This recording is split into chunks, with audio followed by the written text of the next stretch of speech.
बिस्मिल्लाहिर्रहमानिर्रहीम। अस्सलाम वालेकुम। मैं हूं इरम ज़हरा और आप देख रहे हैं इरम ज़हरा यूट्यूब चैनल। आज मैं आप लोगों के साथ जो रेसिपी शेयर कर रही हूं वो है आलू गोभी का सालन। झटपट तैयार हो जाता है, खाने में इंतहाई लजीज होता है और तकरीबन बहुत सारे लोगों को आलू गोभी का सालन बहुत ज़्यादा पसंद होता है। तो आज मैं आपको बहुत ही मज़ेदार तरीके से बनाना सिखाऊंगी आलू गोभी का सालन। तो शुरू करते हैं अपने इस मज़ेदार सी आलू गोभी के सालन की रेसिपी को। बिस्मिल्लाहिर्रहमानिर्रहीम।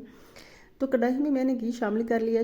आले फ्लेम को मैंने पहले से ही ऑन कर लिया। तो इस घी को मैं गर्म करती हूँ और इसमें शामिल कर देती हूँ 2 दरमियाने साइज़ के प्याज लिए, जिन्हें मैंने अच्छी तरह से चॉप कर लिया। इसमें की बुनाई करूँगी तकरीबन 3 से 4 मिनट के लिए, ताकि ये अच्छी तरह से फ्राई हो जाए। तो मैंने इसमें शामिल कर दिया साथ ही लहसुन का पेस्ट एक बड़े वाला चम्मच भर के।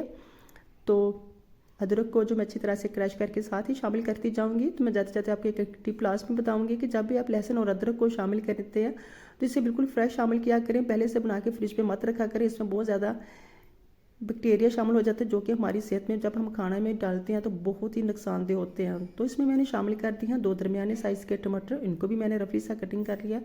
अब मैं इसकी बुनाई करूँगी। साथ ही इसमें शामिल कर दूँगी मैं स्पाइसी, जिसमें है हल्दी, नमक 1.5 टीस्पून नमक है, हाफ टी स्पून ही इसमें लिया है मैंने हल्दी का, और 1 टीस्पून मैंने इसमें शामिल कर दिया चिली पाउडर का। तो गोभी थोड़ी सी मीठी होती है, इसलिए इसमें थोड़ा तीखापन होना चाहिए। तो मैंने इसमें चिली पाउडर बहुत कम शामिल किया है। सो इसमें मैं शामिल करूँगी सब्ज़ मिर्चों के साथ में इसे तैयार करूँगी। तो जहाँ मैंने तीखी वाली तकरीबन 12 से 13 अदद मैंने मिर्चें ली थी, इसे मैंने ग्राइंड कर लिया, वो इसमें शामिल कर लिया। इससे एक तो इसका जायका बहुत आता है, टेस्ट बहुत अच्छा होता है, इससे गोभी का कलर भी इसमें बहुत ज़्यादा खूबसूरत लगता है। साथ ही इसमें मैंने शामिल कर दिए आलू इसलिए पहले शामिल किए जाते हैं ताकि ये थोड़े से हार्ड होते हैं और इसे टेंडर होने में थोड़ा वक्त लगता है। अब मैं इसकी बुनाई करूँगी तकरीबन 5 से 6 मिनट के लिए। पानी का छींटा लगाते जाएंगे और इसको बुनाई करते जाएंगे।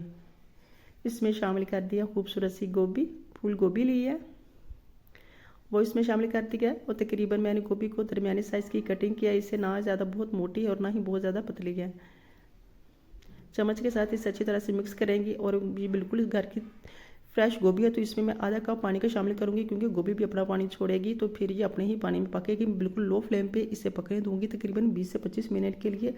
इसे बहुत अच्छी तरह से ये टेंडर हो जाएगी। तो मिलते हैं 20 से 25 मिनट के बाद। मैंने इसका ढक्कन हटाया तो देखिए माशाल्लाह से बहुत अच्छी से खुशबू आ रही है और अच्छी तरह से गोभी भी बन के तैयार हो चुकी है। चम्मच चलाएंगे, इसे मिक्स करेंगे, फिर इसे 1 से 2 मिनट के लिए मैंने पकाया। और इसमें चम्मच चलाने के साथ इसमें मैं शामिल कर दूँगी गरम मसाले। इसमें कसूरी मेथी शामिल की है मैंने, गरम मसाला शामिल किया, सब्ज़ धनिया, सब्ज़ मिर्चें। चम्मच चलाएंगे और इसे अच्छी तरह से मिक्स कर देंगे। बहुत अच्छी खुशबू आ रही है। बहुत ही मज़ेदार सी आलू गोभी का सालन झटपट तैयार हो चुका है। ज़रूर ट्राई कीजिएगा।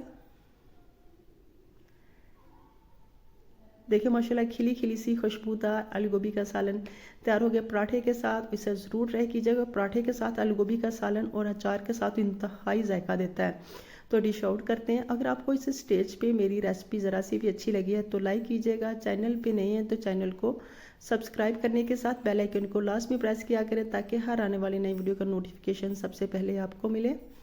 कमेंट बॉक्स में बताइएगा कैसी लगेगी आपको मेरी आज की मज़ेदार सी आलू गोभी की रेसिपी। तो सभी को मैं ऐसे निकाल लेती हूँ। अपना और अपनी फैमिली का ढेर सारा ख्याल रखिएगा।